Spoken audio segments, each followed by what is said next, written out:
আলহামদুলিল্লাহ। বর্তমানে আপনার বয়স কত বাজান? 86। 86 বছর, মাশাআল্লাহ। সুস্থ আছেন? আলহামদুলিল্লাহ। এর মধ্যে তো অনেক দলই দেখলেন বাংলাদেশে নির্বাচনে, সামনে তো একটা জাতীয় নির্বাচন আসতেছে। আপনি কোন এলাকার ভোটার? আমি এই এই থেকে এই এলাকায় পড়ে। আপনাদের এলাকায় জামাত না বিএনপি কোনটার প্রভাব বেশি? এত কোনো রাইতেই সমান সমান। সমান সমান। আচ্ছা, সামনে যে সরকার গঠন করবে বা যেই দলে যাক সেটা আমাদের বিষয় নয়, বিষয় হলো আপনার দৃষ্টিতে কোন দল ক্ষমতায় গেলে দেশের জন্য ভালো হবে? জামাতি গেলে ভালো হয়। জামাত গেলে ভালো হবে। আচ্ছা, আরেকটা বিষয় জানতে চাচ্ছি যে রাষ্ট্রের কি সমস্যা আপনি দেখছেন, যারাই ক্ষমতায় যায় কোন ধরনের সমস্যার সমাধান করলে নাগরিক হিসাবে আমরা ভালো থাকবো? সমাধান বাবা, কি সমস্যা দেখেন আপনি, যদি আপনি সিনিয়র এখন দেখি তো যে অবস্থা দেখতে আছি, এটা তো আগেই ভালো ছিল, কিন্তু এখন তো পরিবর্তন খারাপ। না, সামনে ক্ষমতায় যারাই যাক, আমার কথা হলো আপনি বলছেন জামাত যাক, জামাত যাক বা বিএনপি যাক, যেই যাক, কিন্তু রাষ্ট্রের কি সমস্যার সমাধান করা উচিত বলে মনে করেন? আমরা কোন সমস্যার মধ্যে জর্জরিত আছি? সামনে তো মানে এটা আপনার অনুমান আসতেছে না। আচ্ছা, ধন্যবাদ আপনাকে। আপনি আপনার বর্তমান বয়স কত? 24। হ্যাঁ, 24? এর মধ্যে কি কখনো ভোট দিচ্ছেন? না, আপনার এলাকা কোথায়? আপনি কি ভোটার হয়েছেন? হই নাই। তা সামনে যে নির্বাচন আসছে, ভোট দিবেন না? হোম ওই যা দেই তীর্থ করতে দিই। চেষ্টা করতেছেন। আপনার এলাকায় কোন দলের প্রার্থীর প্রভাব বেশি, বিএনপি না জামাত? বিএনপি। বিএনপি। আচ্ছা, সামনে যে সংসদ নির্বাচন আসছে, যদি ভোটার হন আপনার তো একটা প্রার্থী বেছে নেবেন বা একটা দল বেছে নেবেন। বাংলাদেশের জন্য কোন দল ক্ষমতায় গেলে ভালো হয়? যাবে জামাত তো ভালো হয়। জামাত গেলে ভালো হয়। তা আমার প্রশ্নটা হলো যে জামাত গেলে আপনার মতামত ঠিক আছে, ভালো হয়, কিন্তু আপনার দৃষ্টিতে আমাদের দেশের প্রধান সমস্যাগুলো কি কি? কি সমস্যার সমাধান করলে আমরা জনগণ ভালো থাকবো? এই চান্দাবাদি খায়, ক্ষমতায় নেই যাতে বিচ্ছে। এই বিএনপি এত দয়াতে চান্দাবাদি খায়, অত চান্দা নেয়, সিয়ানি চান্দা নেয়, এটি ভালো না, বোঝেন নাই। মানে আপনার দৃষ্টিতে চান্দাটাই সমস্যা। এই যে আপনি অটো চালান, কতদিন ধরে চালান? ধরেন 4 বছর। 4 বছর। তো এর মধ্যে কি চাঁদা দিতে হয়েছে কোথাও কোনোদিন? যেতে তো সিরিয়া লাগাতাম না, রক্তে করে নিত সিরিয়া। এখন আর নেয় না? না, অপার নেয় না। এখন কি পুলিশে ডিস্টার্ব করে ওটা চালাইলে? উপরে পুরি তো ভাই উঠবে, বেদ উঠবে, ওইখানে গেলে ধরে না? দই বানা করে। আচ্ছা, আচ্ছা। তা আপনার দৃষ্টিতে তো সমস্যা এইটাই মনে হচ্ছে, চাঁদাবাজি আর দুর্নীতি। ধন্যবাদ আপনাকে। আসসালামু আলাইকুম। একটু কথা বলি আপনার সাথে। ভালো আছেন?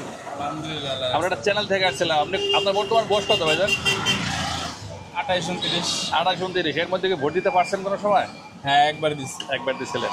তো আমাদের জানার কথা হলো আপনি কোন এলাকার ভোটার? দোলেশ্বর। কোথার? দোলেশ্বর। ধলেশ্বর। আপনার এই এলাকায় কোন প্রার্থী আগায় আছে নির্বাচনী প্রচারণায়? আগে আছে মেম্বার দিকে না চেয়ারম্যান দিকে? সংসদ নির্বাচনের কথা বলতেছিলাম। সামনে তো সংসদ নির্বাচন আসতেছে। বিএনপির প্রার্থী না জামাতের প্রার্থী? তা আগে আছে দেখা যায় বিএনপি। বিএনপি আগে আছে না? আচ্ছা, সামনে যে সংসদ নির্বাচন আসতেছে, আমরা জরিপ করতেছিলাম, এই জন্য প্রশ্নগুলো করতেছি। সামনে যে সংসদ নির্বাচন আসতেছে, আপনার পছন্দ কোন দল বা কোন দল ক্ষমতায় গেলে মনে করেন রাষ্ট্রের জন্য ভালো হবে? এখানে বলতে যেটা আমি বলতে চাইতেছি যে যে দলে ইয়া হোক, আমি কোনো দল করি না, যে দলে ইয়া হোক যাতে সুস্থভাবে দেশটা চলে। দেশের কি কি সমস্যার সমাধান চান আপনি? যে দলই আসুক না আসুক, কিন্তু আপনাদের দেশের কি কি সমস্যার সমাধান চান? দেশে অনেক বর্তমানে চলতেছে দুর্নীতি আর হলো চাঁদাবাজি। এই সমস্যার সমাধান আমরা চাচ্ছেন? এগুলা যদি না থাকে সাধারণ মানুষ কাম কাজ করে খাইতে পারবে। এই যে আপনারা অটো চালান, এখন কি রাস্তা চাঁদা দিতে হয়? অটো এখন চাঁদা দিতে হয় না, কিন্তু মাঝে মাঝে এখান থেকে পুলিশে ধরে নিয়ে 1000, 1500, 2000 টাকা খায়।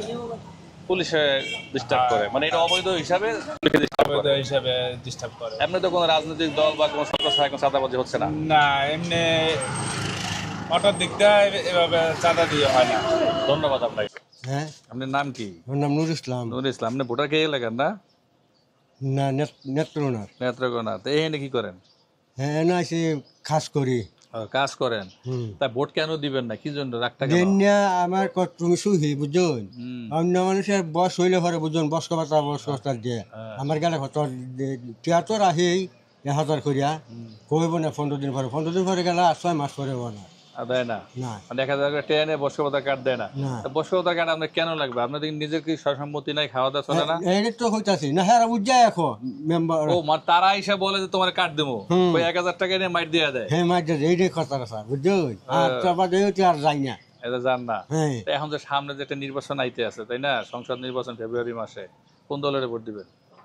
যে আল্লাহ যে ক্ষমতা যাও আগে এইটাই তো আমরা বুঝতে হবে না এখন আপনার ইচ্ছা মতো আপনি দিবেন, কিন্তু আমার প্রশ্নটা হইলো যে দেশে তো চাঁদাবাজি চলে, দুর্নীতি চলে, না, ঘুষ ঠিক চলে, আছে। সুদ চলে, হ্যাঁ, এগুলা যারা করবেন আপনি এমন বলছেন না? এমন তারে দেওয়ার নাই তাহলে এখন তো বাংলাদেশের সামনে নির্বাচন আছে, জামায়াত ইসলাম আছে আর বিএনপি আছে, এরা নির্বাচন করবে, কোন দলে দিবেন? এটা দুইটা থেকে ইসলাম রে এই দিবেন, ভোট দিবেন এরা দিতে হয় জামায়াত ইসলাম রে? জামায়াত ইসলাম রে ভোট দিবেন, দিলে এরা ভালো করতে হবে দেশের জন্য, এরা তো হারবো বলি পারবে বলে না? ধন্যবাদ আপনাকে। নির্বাচিত সরকার খুবই দরকার, কারণ আগে দৈনিক 4000-5000 টাকা ইনকাম করছি, এখন 700-800 টাকা ইনকাম হয়। সংসার চালানি খুবই কষ্ট, 700-800 টাকা দেয় সংসার চলে না। আজকে বাজারে সকল জিনিসের দাম, পণ্যের দাম বেশি। অবশ্যই পণ্যের দাম বেশি, কিন্তু নির্বাচিত সরকার যা চান, যদি বাংলাদেশে কেমন সরকার আপনি আশা করেন, ঘুষ দুর্নীতি চাঁদাবাজি বন্ধ করতে পারবে, এরকম একটা দলের নাম বলেন তো। জামাত ইসলাম। আপনি কি জামাতকে ভোট দিবেন? হ্যাঁ, আমি জামাতকে ভোট দেবো। কেন জামাতকে ভোট দিবেন? জামাত ভালো কি জামাত করবে? ইসলামের পক্ষে কথা বলে, ইসলামের পক্ষে কথা বলে, এতটুকুই গুণ, তারা কি দুর্নীতি আর বন্ধ তারা করতে ইসলাম পারবে? প্রতিষ্ঠা করতে চায়। তাহলে আপনার সমর্থন জামাতের দিকে। আমার সমর্থন জামাতের দিকে। ধন্যবাদ।